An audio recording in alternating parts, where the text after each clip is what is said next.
حضرات محترم، یہ مہینہ جسے محرم الحرام کہا جاتا ہے، اس مہینے کا جیسے ہی چاند نظر آتا ہے الحمدللہ عاشقان اہل بیت نکل پڑتے ہیں امام حسین امام علی مقام رضی اللہ تعالیٰ عنہ کی یاد منانے کے لیے۔ بہت ساری ایسی جگہیں ہیں جہاں پر امام علی مقام رضی اللہ تعالیٰ عنہ کا اہل بیت اطہار کا ذکر خیر پورے 10 دن تک لگاتار چلتا ہے۔ اس مہینے کی بڑی فضیلتیں بیان کی گئی ہیں۔ حضرات محترم، آپ یہ بھی سن لیں کہ جب قیامت برپا ہوگی تو یہی مہینہ ہوگا اور اس کی تاریخ 10 ہوگی۔ محرم الحرام کی 10 تاریخ ہی کو قیامت برپا ہوگی، دن جمعہ کا ہوگا۔ حضرات محترم، بات کرنی ہے امام علی مقام رضی اللہ تعالیٰ عنہ امام حسین، جن سے ہم اور آپ ہی نہیں، انسان ہی نہیں بلکہ آپ دیکھیں کتابوں کو اٹھا کر کے کہ جانور بھی امام حسین امام علی مقام رضی اللہ تعالیٰ عنہ سے محبت کیا کرتے ہیں۔ آسمان کے فرشتے بھی امام حسین امام علی مقام رضی اللہ تعالیٰ عنہ سے محبت کیا کرتے ہیں۔ ہم وہ اہل بیت اطہار کے ماننے والے ہیں، خدا کی قسم کہ ہم امام حسین امام علی مقام کو بھی مانتے ہیں اور میرے آقا سرور کائنات صلی اللہ تعالی علیہ وسلم کے تمام صحابہ پر یقین رکھتے ہیں۔ اس طریقے سے اہل سنت والجماعت کے جو لوگ ہیں وہ شان بیان کرتے ہیں امام علی مقام کی، کہ ان کی بھی شان بیان ہو اور صحابہ کرام کی شان بھی بیان ہو۔ خاص کر کے خلیفہ اول ابوبکر صدیق، حضرت عمر فاروق اعظم، حضرت عثمان غنی، حضرت علی کریم اللہ وجہ الکریم۔ حضرات محترم، ہمیں اتنا پتہ ہے کہ سرکار مصطفیٰ صلی اللہ تعالی علیہ وسلم نے ارشاد فرمایا، لوگوں میں دنیا سے جا رہا ہوں مگر تمہارے درمیان 2 چیزیں چھوڑ کر کے جا رہا ہوں، ایک قرآن، دوسری میری اہل بیت۔ ان دونوں کو مضبوطی سے تھامے رکھو تو کبھی گمراہ نہیں ہوگے۔ حضرات محترم، جب قرآن اللہ نے نازل فرما دیا، قرآن اللہ نے اتار دیا انسان کی رہبری کے لیے، تو پھر اہل بیت کی کیا ضرورت تھی؟ حضرات محترم، یاد رکھے سرکار مصطفیٰ صلی اللہ تعالی علیہ وسلم لوگوں کے اندر اور لوگوں میں یہ ظاہر کرنا چاہتے ہیں کہ قرآن اگر آپ سمجھتے ہیں، قرآن کو مانتے ہیں، تو قرآن کے ساتھ ساتھ اہل بیت اطہار کو بھی ماننا ہوگا۔ اب یہاں پر میں ایک حدیث پاک کوٹ کرتا ہوں کہ ہم صحابہ کرام کو بھی مانتے ہیں اور اہل بیت اطہار کو بھی مانتے ہیں۔ سرکار مصطفیٰ صلی اللہ تعالی علیہ وسلم کی اہل بیت اطہار سے محبت کرنا، امام علی مقام رضی اللہ تعالیٰ عنہ سے محبت کرنا، حسن و حسین سے محبت کرنا، کیا فرماتے ہیں سرکار مصطفیٰ صلی اللہ تعالی علیہ وسلم؟ میرے آقا ارشاد فرماتے ہیں، جو میرے حسن و حسین سے محبت کرتا ہے میں اس سے محبت کرتا ہوں اور میرا خدا بھی اس سے محبت کرتا ہے، اور جس سے خدا محبت کرنے لگ جائے تو خدا کی قسم اس کا ٹھکانہ جنت میں ہوا کرتا ہے۔ پھر میرے آقا فرماتے ہیں، جو میرے حسن و حسین سے بغض رکھے تو اس سے میں بغض رکھتا ہوں، یعنی نفرت رکھتا ہوں، اور اس سے پھر میرا اللہ بھی نفرت رکھتا ہے، اور جس سے اللہ نفرت کرے یا ناراض ہو جائے تو اس کا ٹھکانہ پھر جہنم میں ہوا کرتا ہے۔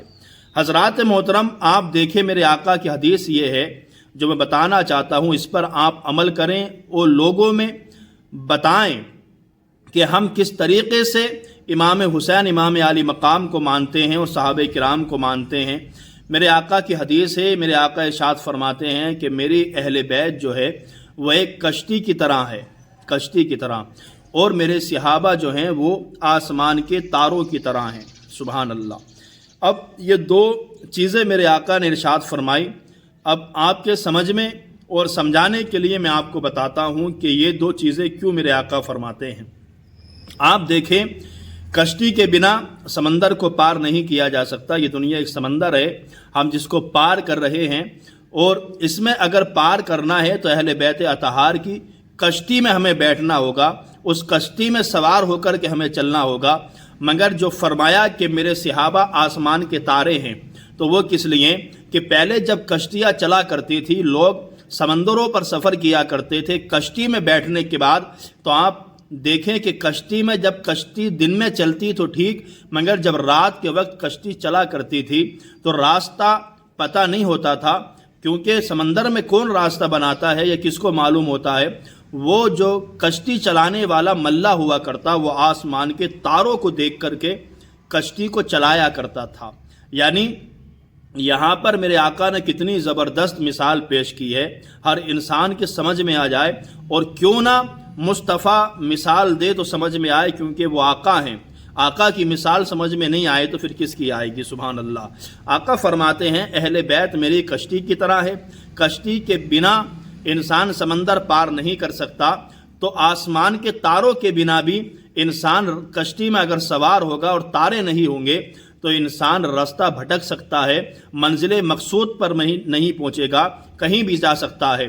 تو میرے آقا نے مثال دے کر کے بتایا کہ آسمان کے تاروں کی طرح میرے صحابہ ہیں اور اہل بیت یعنی کشتی ہے۔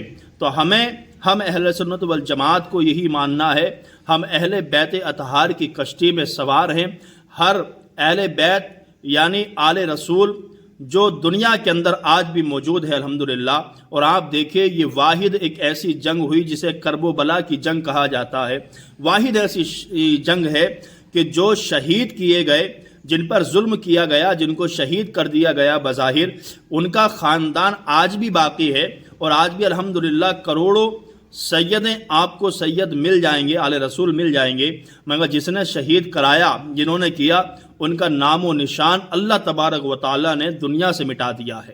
تو حضرات محترم، اہل بیت اطہار سے محبت کرنا اور ان سے پیار کرنا اس بات کی دلیل ہے کہ جو بھی ان سے محبت کرتا ہے، پیار کرتا ہے، ان سے سرکار مصطفیٰ صلی اللہ تعالی علیہ وسلم پیار کرتے ہیں، اور جس سے میرے آقا پیار کرتے ہوں اللہ تبارک و تعالیٰ بھی اس سے پیار کرتا ہے، اس کا ٹھکانہ پھر جنت کے اندر ہوتا ہے۔ کہنے کا مقصد یہ ہے کہ ہمیں اور آپ کو اہل بیت اطہار سے محبت کرنی ہے، امام علی مقام امام حسین امام حسن رضی اللہ تعالیٰ عنہ سے محبت کرنی ہے۔ انہی کا ظہورہ ہے حضرات محترم، اگر ان سے محبت نہیں ہوئی تو یاد رکھیے گا نہ دنیا ہماری کامیاب ہوگی نہ آخرت کامیاب ہوگی۔ اللہ تبارک و تعالیٰ کی بارگاہ میں دعا کرتا ہوں رب تبارک و تعالیٰ ہمیں اور آپ کو اپنے پیارے حبیب سرور کائنات صلی اللہ تعالی علیہ وسلم کے صدقے طفیل میں اپنے حفظ و امان میں رکھے۔